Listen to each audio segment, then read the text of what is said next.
Afternoon. आज हम यहाँ 7th क्लास की एक्सरसाइज 2.5 करने जा रहे हैं। ठीक है, देखो जिन बच्चों के पास न्यू बुक है ना,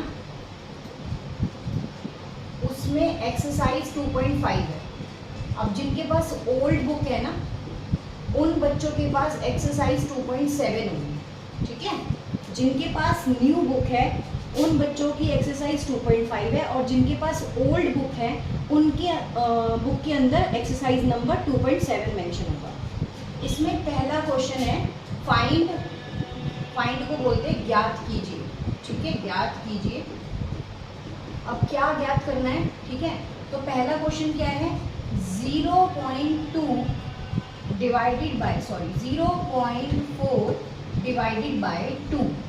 ज़्यादातर छोटी क्लास के बच्चों को, अभी कौन सी क्लास का है? 7th क्लास का है।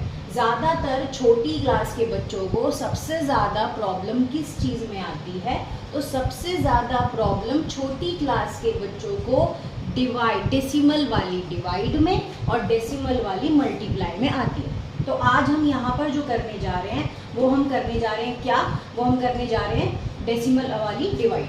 कैसे करेंगे? यहाँ पर इक्वल का साइन डालेंगे। देखो, जब भी आपको कॉपी के अंदर कोई भी काम करना हो, आप यहाँ पर हमेशा मेंशन करें रफ वर्क या रफ वर्क लिखे, और ऐसे साइड पे कॉपी में एक लाइन खींचे प्रॉपर, ताकि टीचर को भी लगे कि आपने कुछ किया है।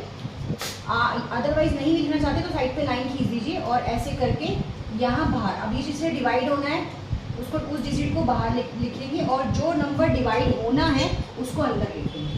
अभी ये क्वेश्चन, डिवीजन, डिविडेंड, ये सब क्या होता है इस लफड़े में नहीं पढ़ना है। अब यहाँ पर देखो 2, ये वाला जो 0 है ये एज इट इज़ बाहर आ जाएगा, और ये जो डेसिमल है ये भी एज इट इज़ बाहर आ जाएगा। अब यहाँ पर क्या है 2, तो 2 के टेबल में 4 कहाँ पे आता है? ऑब्वियस सी बात है 4 पर आता है, तो ये यहाँ खत्म हो गया। आंसर कितना आया? 0.2। अब कई बोलेंगे आज के टाइम में इस तरह से या इस मेथड से बच्चों को पढ़ाया ही नहीं जाता। उनको बोला था नए मेथड से पढ़ो, कीप इन योर माइंड, सब चीज़ें अपने दिमाग से कैलकुलेट करना सीखो। ठीक है, जिसको ऐसे कॉपी में करने की आदत है अभी वो कॉपी में करे। जब धीरे धीरे बच्चा प्रैक्टिस करता है तो अपने आप उसके माइंड में चलती है। जैसे टीचर बोलती है 0.4 डिवाइडेड बाय 2, इट्स मीन कि 0.4 in your mind and divided by 2, ऐसे करके बोला जाता है। अगर आप यहाँ पर DPS स्कूल की बात कर लो, आप यहाँ पर लवली पब्लिक स्कूल की बात कर लो, आप यहाँ पर लोटस इंटरनेशनल स्कूल की बात कर लो, आप यहाँ पर ग्रीन वैली स्कूल की बात कर लो, आप यहाँ पर एल्कोन इंटरनेशनल स्कूल की बात कर लो, तो ये लोग बच्चों को क्या बोलते हैं कि ज़्यादा से ज़्यादा अपने दिमाग से कैलकुलेट करने की कोशिश करो, और ये बात बिल्कुल सही भी है, गलत नहीं है। ठीक है, रीज़न क्या है? रीज़न ये है कि अगर आप 0.4 को अपने माइंड में रखेंगे, 2 से डिवाइड करेंगे, तो आपको पता है कि 2 के टेबल में 4 कहाँ पे आता है? 2 पे आता है, तो आपका आंसर कितना आएगा? 0.2।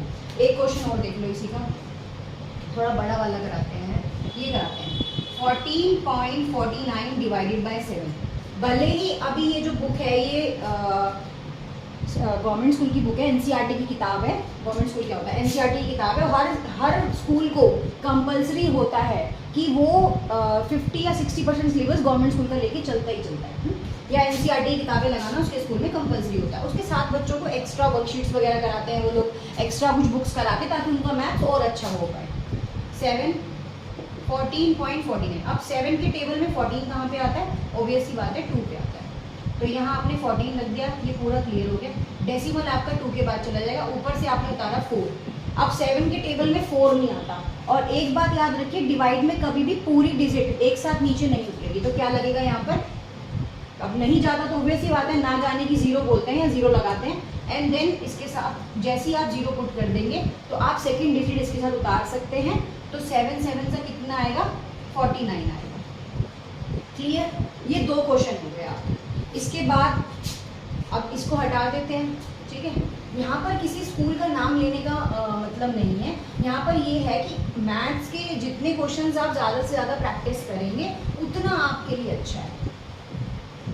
अब आंसर है या नहीं है वो फर्दर बात है। आंसर होता है भैया, क्या करें, वेरीफाई करने के लिए कुछ ना कुछ तो करना पड़ेगा। 4.8 डिवाइडेड बाय 10 तो अब क्या करना है, अब मैम इस क्वेश्चन में क्या करेंगे, इस क्वेश्चन में ये करेंगे कि 10 को बाहर लिखेंगे और 4.8 अंदर लिखेंगे। अब इसके बाद देखो 10 के टेबल में 4 तो आता नहीं, तो ये लग गया ना जाने की 0, ये डेसिमल ऊपर आ जाएगा। अभी भी 10 के टेबल में 48 नहीं आता है, 48 नहीं आता है तो फिर एक और 0 लगेगी और फिर यहाँ पर 0 लग जाएगी। तो 10 के टेबल में 400 आता है, कितने पे आता है, 4 पे, 800। आपने एक बार डेसिमल लगा लिया, अब आप जितनी मर्जी बार नेक्स्ट डिजिट के साथ 0 ऐड ऑन कर सकते हो। तो यहाँ पर कितना आ गया, 8। तो अगर इसका आंसर हम देखेंगे तो ये आंसर हमारा कितना आ रहा है, 0.048। एक बार हम चेक भी कर लेते हैं, पता नहीं क्यों मुझे ऐसा लग रहा है कि 10 से ही किया ना, 48 डेसिमल वाला, आई थिंक सो ठीक है ये। फिर भी एक बार चेक कर लेते हैं इधर क्या भैया, 0.48। भैया वो कह रहे हैं इसको एक्स्ट्रा 0 लेने की जरूरत नहीं है यहाँ पर, चलो हटा दो कोई बात नहीं। सेकंड थिंग क्या है, सेकंड वाला क्या है, सेकंड इसने 100 से किया है, तो 2.7 डिवाइडेड बाय 100, तो यहाँ पर क्या है 100 बाहर लिखेंगे और 2.7 अंदर लिखेंगे। अब फिर वही ना जाने की 0 लग गया 0 है ना, पीछे 0 लगा देंगे। अब 100 के टेबल में 200 कहाँ पे आता है, बताओ जल्दी से, कहाँ पे आएगा, 2 पे आएगा, ऑब्वियस सी बात है। आवाज़ वॉइस सब क्लियर आ रही होगी ना सबको यार, ठीक है। हाँ तो अब कितने पे आता है, 200 पे आता है, तो इसमें से हम 200 माइनस कर देंगे, 0.7। अब एक और 0 लगाएंगे तो कितना आ जाएगा, 7 पे चला जाएगा, खत्म। तो इसका आंसर जो आएगा वो आपका आंसर इसका आएगा 0. अच्छा एक साथ और डिजिट आएगी क्या, हाँ ना जाने की 0 यहाँ भी लगेगी, तो आपका आंसर आएगा 0.027। ठीक है। आज थोड़ी तबीयत ऐसी हो गई यार, अपना भी एग्जाम है। नेक्स्ट किससे किया है काम एक्सरसाइज, नेक्स्ट 1000 से कर रहा है वो, 7.9 डिवाइडेड बाय 1000 से कर रहा है। ठीक है, इसका ना एक आसान तरीका भी होता है, देखो कैसे, ये 7.9 है, अब ये 1000 नीचे आता है, ये दूसरा मेथड है। एक मेथड तो ऐसे डिवाइड करके कर लिया आपने, एक दूसरा मेथड है। अब आप इसको हटाएंगे तो नीचे कितना आ जाएगा आपके पास, 10 आ जाएगा। डेसिमल जैसे ही हटाया, अब डेसिमल के बाद जितनी भी डिजिट्स होती हैं उतने 0 लगते हैं, तो आपके पास सिर्फ यहाँ पर 1 डिजिट है तो 1 0 लगेगा। 79 नीचे कितनी हो गई, 1 2 3 4 0 हो गए। अब ये 7 9 हो गया, 1 2 3 4, तो 2 0 तो 7 9 ने ले लिए, यहाँ पॉइंट लग गया, इसके आगे ऐसे करके डेसिमल लग जाएगा, यही आपका आंसर हो जाएगा। आप चाहे तो इसको एक बार चेक भी कर लेना, कोई एरर हो तो बता देना, नहीं इस तरीके से करने के लिए तो अलग ही प्रोसीजर लीजिए। अच्छा 2 0 यहाँ पे, 1 2 3 4.00 ऐसे, ये तो उसी आगे के बच्चे थे, वो भी तो लगाने थे, वो तो मैं भूल ही गई।